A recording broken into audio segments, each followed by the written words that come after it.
আমার একা জয় নয়, আমার একার লড়াই নয়, জনগণের লড়াই, সাধারণ মানুষের লড়াই।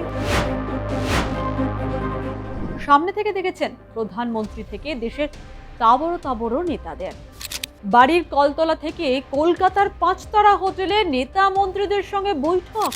সাদামাথা জীবনে বিরাট পরিবর্তন, গৃহ পরিচারিকা থেকে একেবারে বিধায়ক। বদলে গেছে কলিতা মাঝির জীবন। পরিচারিকা থেকে বিধায়ক শুনতে অবাক লাগলেও এর পিছনের গল্পটা কিন্তু দীর্ঘ লড়াইয়ের।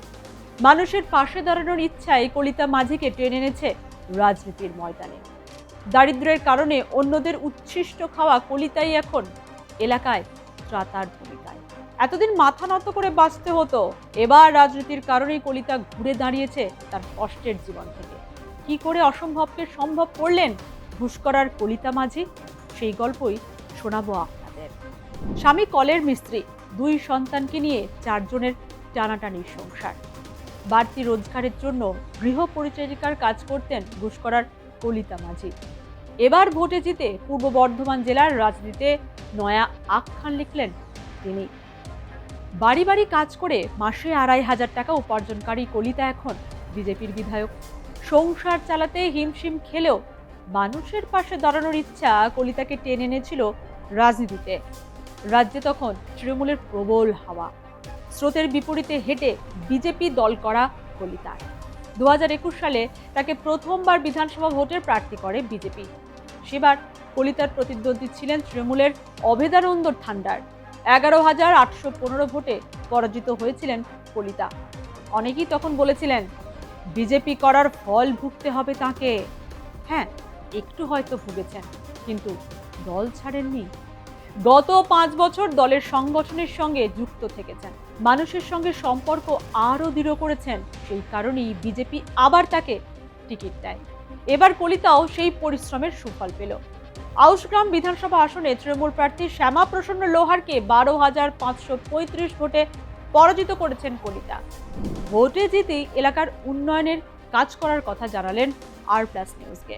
জনগণ আমাকে 2 হাত ভরে আশীর্বাদ করেছেন, এটা নিয়ে তো গর্বিত বটি।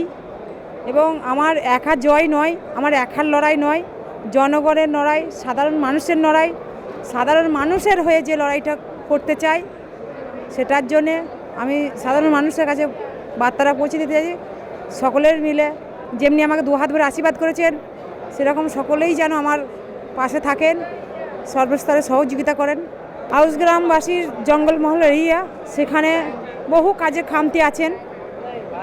রাস্তাঘাট নেই, জল তো বিশেষ করে জল নেই, নারীদের সুরক্ষা নেই এবং ঘর বাড়ি তো নেই। জঙ্গলমহল হলে যা হয়, আমাদের কেন্দ্র সরকারের প্রকল্প যেসবগুলো আছে সমস্তটাই দরকার। এবং আউশগ্রাম জঙ্গলমহল এরিয়া একটা বিশেষ করে ফায়ার ব্রিগেডের দরকার, কারণ হচ্ছে জঙ্গলমহলে আগুন টাগুন লাগলে আর করলে তখন অন্য বিধানসভা থেকে আনতে হয়। তার থেকে বড় কথা, আমাদের স্বাস্থ্যকেন্দ্রের খুব দুর্বলতা, স্বাস্থ্যকেন্দ্রের একদমই ভালো নেই, সেইগুলো করতে হবে। মানে স্বাস্থ্য পরিষেবা কি একদম ভালো নয়? না, আউশগ্রাম বিধানসভায় নেই। স্বাস্থ্যের জন্য কোথায় আসতে হয় চিকিৎসার জন্য? বর্ধমান। আপনি চাইবেন ওখানে একটা হাসপাতাল? অবশ্যই। যে মহিলার বাড়িতে কাজ করতেন কলিতা, ওই গৃহকর্ত্রীর কথায় কলি অত্যন্ত দায়িত্বশীল মেয়ে ও আমাদের পরিবারের সদস্যের মতো। সব কাজ নিজের হাতে করত, বিপদে আপদে সবসময় পাশে থেকেছে।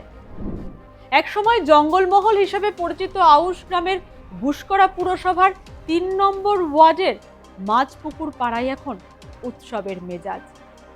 তাকে দেখতে এখন তার বাড়িতে ভিড় জমাচ্ছেন কাতারে কাতারে মানুষ। সাধারণ ঘরের একজন পরিচারিকা থেকে জনপ্রতিনিধি হওয়ার এই রূপকথা এখন মানুষের মুখে মুখে ফিরছে পুরো জঙ্গলমহল জুড়ে। কলিতা মাঝির মতো আর একজনও রয়েছেন এই রূপকথার গল্পে। তিনি হলেন চন্দনা বাউরি, শালতোড়ের বিজেপি বিধায়ক। দুবার বিজেপি প্রতীকে তিনি জিতেছেন।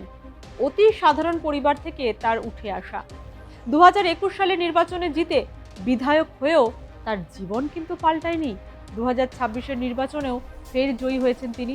এখনো সকালে তার প্রিয় খাবার কি জানেন? মার ভাত আর আলু সেদ্ধ। বাঁকুড়ার গঙ্গাজল ঘাটি ব্লকের কেলাই গ্রামের অত্যন্ত সাধারণ পরিবারের গৃহবধূ চন্দনা বাউরি। পেশায় রাজমিস্ত্রি, তার স্বামী শ্রাবণ বাউরি। তার সঙ্গে জোগাড়ের কাজ করতেন চন্দনা। কম বয়স থেকেই বিজেপির আদর্শে তিনি অনুপ্রাণিত। সহজ সরল জীবনে অভ্যস্ত সাধারণ পরিবারের বধূ চন্দনাকে 2021 সালে সালতোরা বিধানসভার প্রার্থী করে বিজেপি। সেবার তৃণমূলের বিপুল ঝড়েও চন্দনা বাউরি জিতে বিধায়ক হয়েছিলেন। এবার দল তার উপর ভরসা রেখেছে। দলীয় নেতৃত্বের সেই ভরসার মান রক্ষা করেছেন চন্দনা। দেখুন, মানে শত জন্মে আগের জন্মে হয়তো অনেক পুণ্য করেছিলাম, তার জন্য এই জন্মে ভারতীয় জনতা পার্টির কার্যকর্তা হয়ে স্থান পেয়েছিলাম, জায়গা পেয়েছিলাম, লড়াই করেছি, কাজ করেছি। দল দ্বিতীয়বার আবার আমাকে একটা লড়ার জায়গা করে দিয়েছিলেন। আবার সেখান থেকে মানুষের আশীর্বাদ পেয়েছি। সালতোড়ার মানুষ আমাকে দুহাত তুলে আশীর্বাদ করেছেন। তাই এখানে এসে খুব ভালো লাগছে এবং আমাদের আজকে মুখ্যমন্ত্রী শপথ গ্রহণ নেবেন, তো আমরা খুব খুশি। তার সাথে সাথে আমার পশ্চিমবঙ্গবাসীও খুশি। আপনার বিধানসভা এলাকার কি উন্নয়ন করবেন? দেখুন, ভারতীয় জনতা পার্টি যেটা বলে সেটা করে দেখায় এবং আমার এলাকাতে প্রচুর সমস্যা আছে, এখনো পর্যন্ত অনেক সমস্যা আছে। আমাকে তো 5 বছরে কোনো কাজ করতে দেয়নি, কিন্তু আমি আমার মানুষের আশীর্বাদের ফলে, আশীর্বাদের জোরে আমি কিন্তু কাজ করাতে পেরেছি। আমার ফান্ডের টাকা আমি খরচা করাতে পেরেছি এবং আগামী দিনে মানুষের হয়ে কাজ করে যাব। অনেক কাজ বাকি আছে। আপনার ওখানের যে পাথর খাদান সেগুলো বন্ধ আছে। আমার ইচ্ছে বড় বড় যে পুকুরগুলো আছে, জল ধারণের ক্ষমতা যাতে করে বেশি হয়, সে পুকুরগুলো খনন করানো এবং দামোদর নদের উপরে ব্রিজ, সব কিছু টোটাল যা কিছু মানুষের প্রয়োজন সব কাজ হবে এবং কাজ করতে পারবো আমরা। এটাই আমাদের সব থেকে বড় পাওনা। এই চন্দনা বাউরি কলিতা মাঝিরা দেখিয়ে দিয়েছেন, স্বপ্ন দেখার সাহস থাকতে হয়। শাসক দলের বিরুদ্ধে লড়াই সহজ ছিল না, তারপরেও দলের প্রতি আস্থা ও ভরসায় এতটুকুও ছেদ পড়েনি। যারা একদিন মাথা নিচু করে থাকতেন, এখন তারাই এলাকার শেষ কথা। ঘর সামলে এবার দেশ ও দশের সেবায় নিয়োজিত এই দুই সাধারণ নারী।